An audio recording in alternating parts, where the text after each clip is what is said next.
U.S. President Donald Trump repeated on February 16 his support for Israel's next actions in Gaza. I told Bibi, you do whatever you want because, my statement was they got to come back now. Trump indicated that strength is the basis of peace. Peace through strength. You understand that, right? It's called peace through strength. They contracted for those weapons a long time ago in the Biden administration, and then Biden wouldn't deliver the weapons. But I look at it differently. I say peace through strength. They were sitting there. Nobody knew what to do with them. They bought them. But I believe in that very strongly. At the meantime, Israeli Prime Minister Benjamin Netanyahu said on February 16 that Gazans should be given the choice to leave the enclave if they wanted to. So we moved them around so that they would get out of harm's way. But if people want to leave, if they want to emigrate, it's their choice. And I think President Trump's plan is right on the dot. Trump's comments come as Netanyahu repeated his support of Trump's plan to resettle Palestinians from Gaza. Trump's call for Palestinians to emigrate from Gaza, including to Egypt and Jordan, has been widely condemned, with some critics saying that it amounted to ethnic cleansing. Worldwide News reports. We're telling Ukraine they have very valuable rare earth. We want what we put up to go in terms of a guarantee. We want a guarantee. We're handing them money hand over fist. We're giving them equipment. So we're looking to do a deal with Ukraine where they're going to secure what we're giving them with their rare earth and other things. Despite the bold U.S. proposal, which aims to open Ukraine's mineral wealth to American investment, Zelenskiy has refused to sign the agreement, demanding stronger security commitments in exchange. It's not in our interests today, not in interests of sovereign Ukraine. Zelenskiy expressing concerns that it lacks the vital security provisions needed to protect Ukraine's sovereignty. Вона не захищає, вона ще не готова, щоб захистити нас, наші інтереси. Для мене дуже важливо говорити про інвестиції в Україну, саме інвестиції, і це повинно бути виписано юридично правильно, коректно, і це інвестиції, і на них, на профіті від них можна думати, як розподіляти цей профіт, якщо все це пов'язане з гарантіями безпеки, розумієте?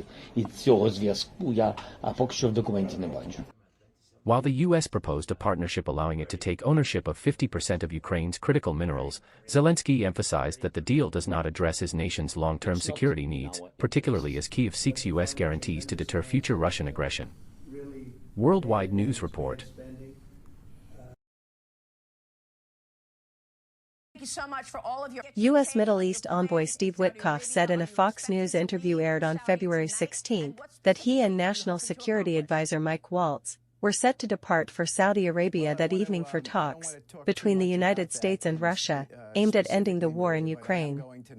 I'll be traveling there with the National Security Advisor, and we'll be having meetings at the direction of the President, and hopefully we'll make some really good progress with regard to Russia, Ukraine.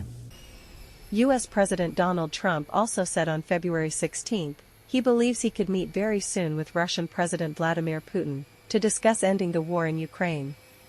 Well, it'll be soon. We'll see what happens, but they're meeting right now, and that's more. I mean, this should have been done 4 years ago, 3 years ago, before it started, but it should have been done immediately after it started, as opposed to now, 3 years later. Trump's comments come as the United States and Russia are preparing for initial talks in Saudi Arabia in the coming days. The talks coincide with U.S. efforts to strike a deal with Kyiv to open Ukraine's vast natural resources to American investment. Worldwide News reports. Torrential rains on February 15 caused flash floods in Kentucky, with waters rising fast along the Kentucky River in Hazard. A time-lapse video showed homes submerged, and dozens of highways were left impassable.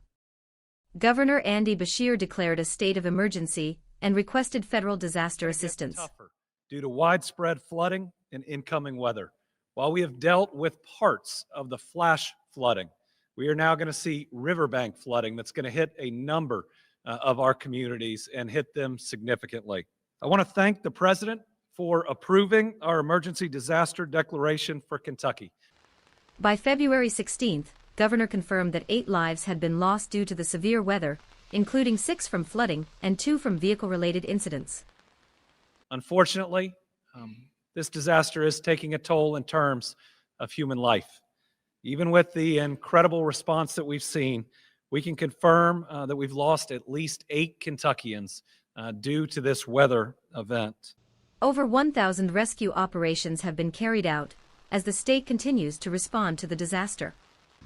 Worldwide News Report.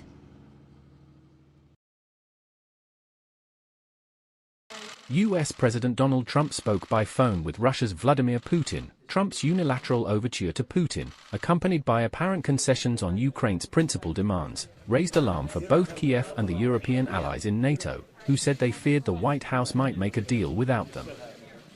So the fact that Trump called Putin first and not Zelensky means that Zelensky won't have had the opportunity to impress on Trump his key positions and views and perspectives on how any potential discussions of a ceasefire might unfold or unroll. And that's obviously significant because essentially it means that Ukraine is being cut out of the discussion, and Putin and Trump are speaking directly to each other without taking Ukraine's position into account. European officials took an exceptionally firm line in public towards Trump's peace overture, saying any agreement would be impossible to implement unless they and the Ukrainians were included in negotiating it. I could imagine that they might feel sold out by the US, and that so the past 24 hours have really been quite depressing for Ukrainian partners. But that's why, again, the European role and what really thinking through what else the European allies can do to support that is so important.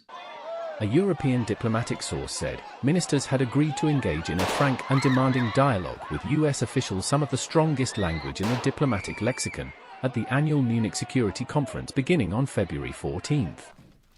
Worldwide News reports. Tens of thousands of students took to the streets in Kragujevac on February 15th, marking the largest protest against Serbia's government in years. The demonstration was sparked by a deadly train station collapse in Novi Sad that killed 15 people in November. Since then, the movement has grown into a major challenge to President Aleksandar Vučić's rule. Zato što želimo bolji svet za sve nas zajedno i ne želimo više da nas niko laže, želimo ovo upravo.